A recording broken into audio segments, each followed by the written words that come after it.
Baik, Anda masih bersama kami di Indonesia Morning Show. Dan pagi hari ini kita membicarakan mengenai ditolaknya permohonan dari pihak Jokowi untuk adanya kenaikan harga BBM di era pemerintahan Pak SBY gitu. Tapi kita akan juga bertanya secara langsung apa sih dampaknya apabila memang tidak dinaikkan dan apa alasannya Pak SBY ini tidak mau menaikkan di waktu akhir masa pemerintahannya.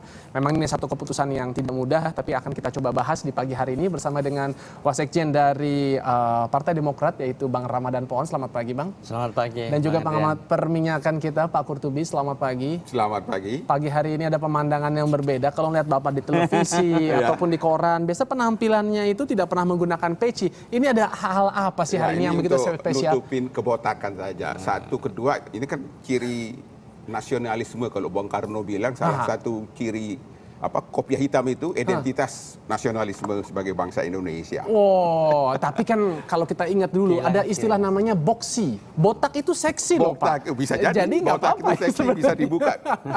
Mungkin bisa kelihatan lebih seksi ya kalau pakai ada botaknya itu. Tapi kalau pakai peci dari jauh kayak Pak Dekarwo. Kayak Pak Dekarwo. Oh iya.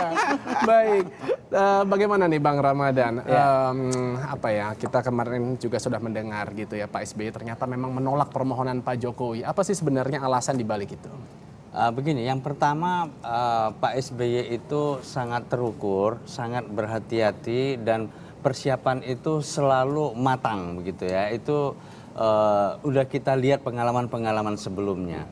Menaikkan harga BBM atau mengurangi subsidi BBM itu bukanlah hal yang baru bagi Presiden SBY. Ya. Kita ingat 130% kenaikan BBM pada 2005 ya? Hanya beberapa bulan setelah beliau itu dilantik begitu. Ya. Nah, artinya bahwa ketika memang harus naik, persiapan itu sudah dilakukan. Ya. Tahun lalu juga BBM naik, tidak ada masalah. 2008 sebelum pemilu 2009 juga naik, tidak ada masalah. Artinya bahwa Pak SBY mempunyai perhitungan sendiri. Dan sebelum menaikkan BBM itu biasanya juga Pak SBY memastikan supaya masyarakat yang terdampak, yang paling kena dampak dari kenaikan BBM ini tidak sampai lebih menderita lagi ya. Tidak terjadi ledakan kemiskinan, tidak terjadi ledakan pengangguran dan sebagainya. Nah, dampak-dampak ini kan harus dihitung. Termasuk juga misalnya dampak jangan sampai kenaikan harga BBM membuat selain ledakan kemiskinan, putus kuliah, putus sekolah, ya, kenapa pengangguran dan pasti naik ya? Karena kenaikan BBM itu pasti akan berdampak kepada masyarakat. Nah, ini yang dijaga oleh Presiden SBY selama 2 periode pemerintahannya. Jadi tidak ada kekhawatiran terhadap menaikkan BBM ya. Dan setiap langkah kebijakan Presiden itu selalu udah diukur dan selalu dengan misalnya begini. Seperti memastikan kesiapan kantor pos di dalam soal penyaluran BLSM misalnya BLT karena yang paling ya mereka itu udah berhadapan dengan masalah perut, masalah kemiskinan, makanya harus dipenuhi dulu begitu. Dan kemudian memastikan misalnya untuk raskinnya bagaimana, beras untuk miskinnya bagaimana.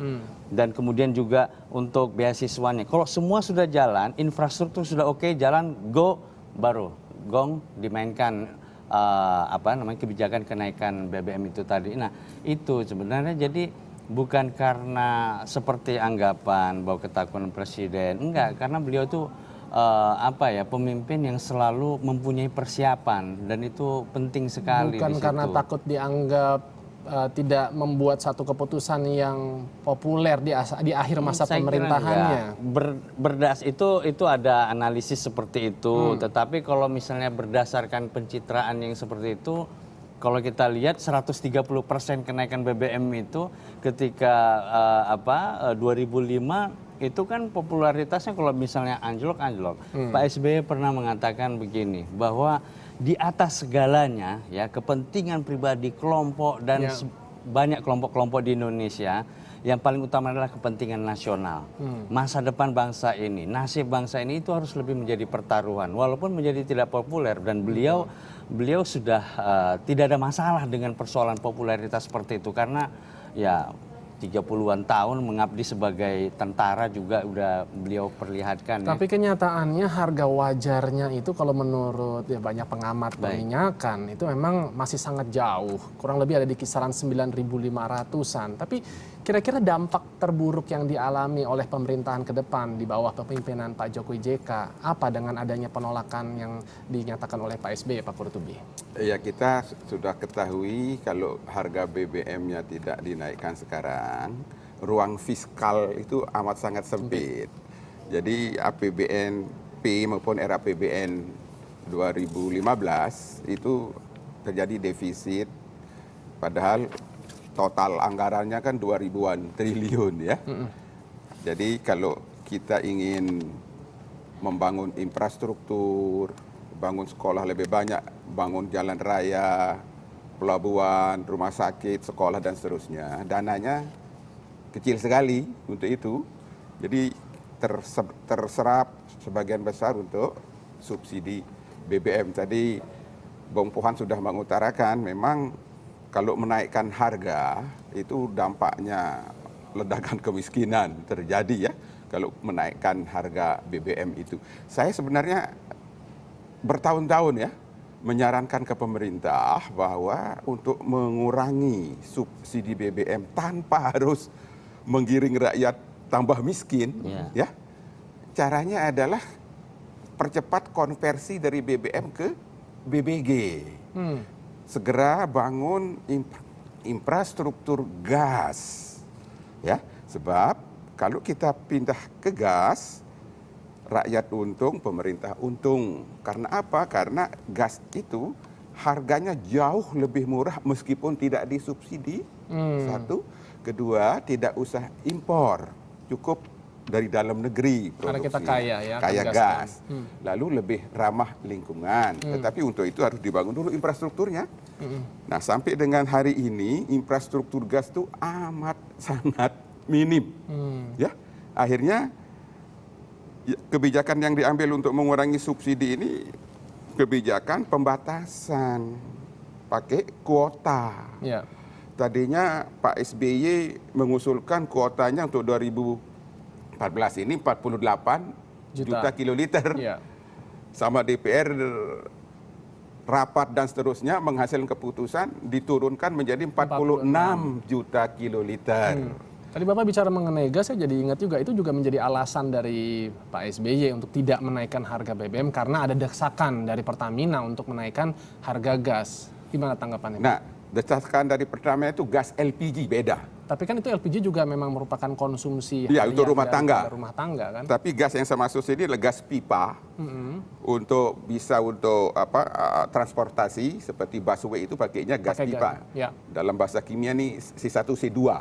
Etan sama metan, nama kimianya ya.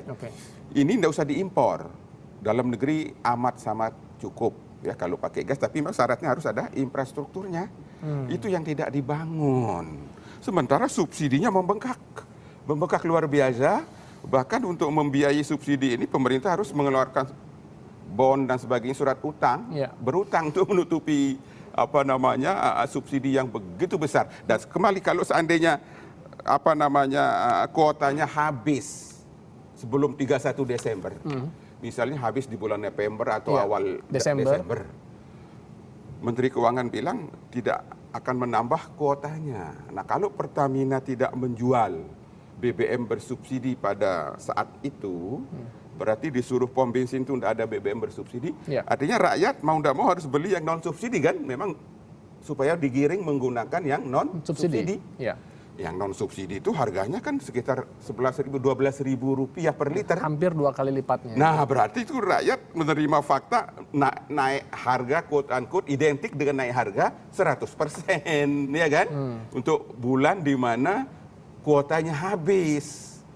Nah, itu fakta yang harus kita kasih tahu ke rakyat. Jadi itu sebabnya maka suka tidak suka siapapun presiden yang mendatang harus dihadapkan oleh kenyataan untuk menaikkan harga.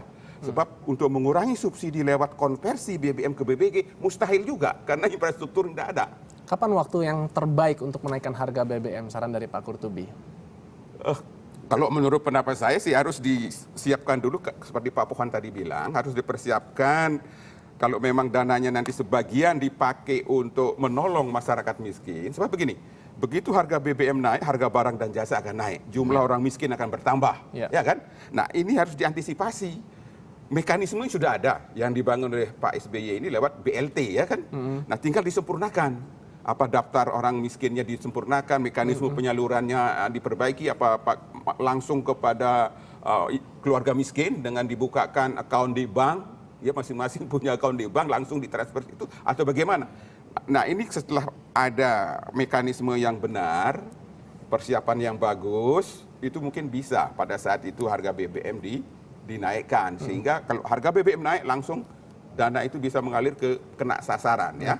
Di samping mempersiapkan arus barang dan jasa dari sisi produsen ke konsumen, jangan sampai ada pungutan-pungutan di jalan, sebab ini yang membuat biaya mahal juga. Nah kalau pungutan-pungutan dihilangkan meskipun harga BBM dinaikkan, mungkin dampaknya ke inflasi berkurang, dan harus dijelaskan ke rakyat bahwa dana penghematan ini dikembalikan 100% ke rakyat lewat memperbanyak jalan raya, sebab di mana-mana macet kan sekarang. Infrastruktur, bus kota, bus-bus untuk angkutan umum dibanyakin, jumlahnya diperbanyak, kualitasnya dibagusin, supaya orang jadi mau beralih, bisa pindah ke angkutan umum misalnya. Seperti itu. Baik, sekarang kembali ke Bang Pohan. Bang Pohan, kita kalau ingat 2013 justru PDIP ini kan termasuk partai yang paling gencar menolak kenaikan BBM sampai melakukan demo, walkout dan sebagainya. Tapi justru sekarang berbalik malah mendukung untuk mempercepat kenaikan harga BBM. Nih seandainya nanti pada saat pemerintahan Jokowi JK akan segera menaikkan harga BBM, apa sikap Demokrat? Karena kalau di awalnya justru kita terlihat ada hubungan yang terjalin, terlihat lebih harmonis sebenarnya. Nah begini Bung Adrian, yang disampaikan oleh Pak Kurtubi tadi itu saya 100% setuju, ya, dan yang memang seperti itu. Tetapi kan bukan Pak Kurtubi nanti yang presidennya, begitu ya. Itu satu. Dan yang kedua, bahwa kita ingat bahwa ketua umum, bukan ketua umumnya Pak Kurtubi, bilang katanya kan nanti persiapan Pak Kurtubi setuju ada bantuan langsung tunai, BLSM dan sebagainya. Yang lalu itu ketua umum tersebut mengatakan bahwa itu seperti ini, seperti bangsa jadi pengemis katanya, begitu. Padahal kan untuk menolong rakyat, gitu ya. Nah, jadi kalau misalnya nanti Pak Jokowi itu akan menaikkan harga BBM, ya pertanyaan kami kita hitung dulu, apakah Pak Jokowi sudah menghitung ledakan kemiskinan nanti yang terjadi seperti apa, persiapan-persiapan untuk rakyat miskin nanti itu seperti apa, harus dipastikan dulu gitu. Dan nah ini dia menjadi ujian, ya, yang saya sebut sebagai karma politik terhadap yang makanya janganlah terlalu kencang di dalam soal mengambil posisi politik, karena sejarah akan menilai begitu. Nah sekarang apakah teman-teman dari PDI Perjuangan yang lalu itu begitu gencar sampai memimpin demo dan sebagainya gitu dengan penentangan luar biasa dan pakai buku putih gitu Pak, ya, untuk menentang kenaikan BBM. Nah kalau itu terjadi kepada pemerintahan itu piye gitu loh, ya kan. Nah justru aneh sekali di dalam masa sekarang ini ada partai oposisi yang menekan-nekan pemerintah yang ada sekarang untuk menaikkan harga BBM. Aneh kan? Mestinya kan, nah sementara dari kami mengatakan bahwa beban masyarakat kita sekarang ini udah cukup tinggi. Apalagi di era sekarang ini, ya, kalau kita lihat tarif LPG juga akan naik, tarif dasar listrik kemarin sudah naik, BBM yang belum lama lalu juga udah naik gitu. Itu kan tambah menambah beban masyarakat kita kan tambah tinggi di sana. Tapi di sisi yang lain kan kita tidak bisa memang menutup mata bahwa kita membutuhkan ada alokasi yang lebih tepat sasaran seperti tadi bidang pendidikan, infrastruktur, makanya kesehatan. Saya balikin Bung Adrian. Kan PDI Perjuangan kan sudah punya buku putihnya untuk tidak menaikkan BBM. Ya kita tunggu untuk tidak menaikkan BBM.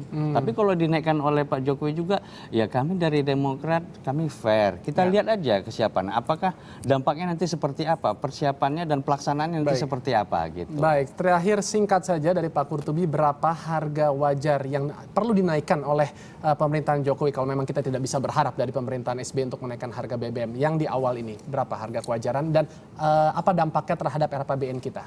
Begini, saya ulang, kalau kuotanya habis, rakyat dihadapkan fakta bahwa mereka atau kita harus membeli BBM non subsidi. Ini maknanya sama juga naik 100%. Oke. Nah, tentunya kenaikan itu jangan 100% lah ya. Misalnya 30%.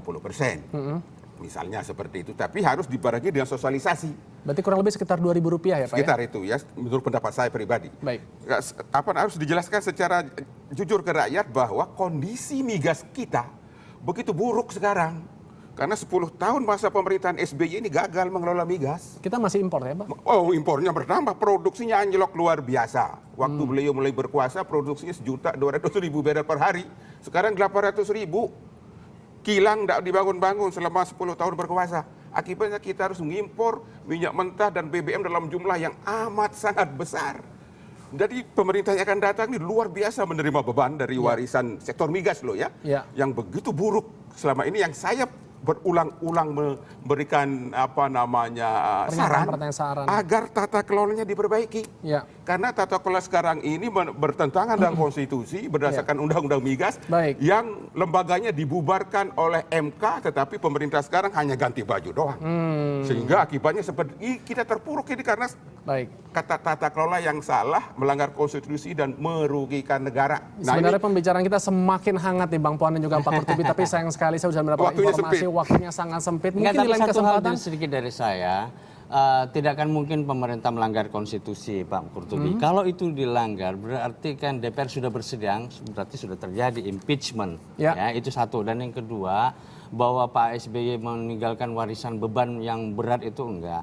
Kami tidak mengatakan hal itu ketika Bu Mega beralih kepada Pak SBY dengan mempersalahkan Bu Mega terhadap kebijakan, tidak. Karena kalau misalnya itu nanti Bu Mega kan ke belakang lagi.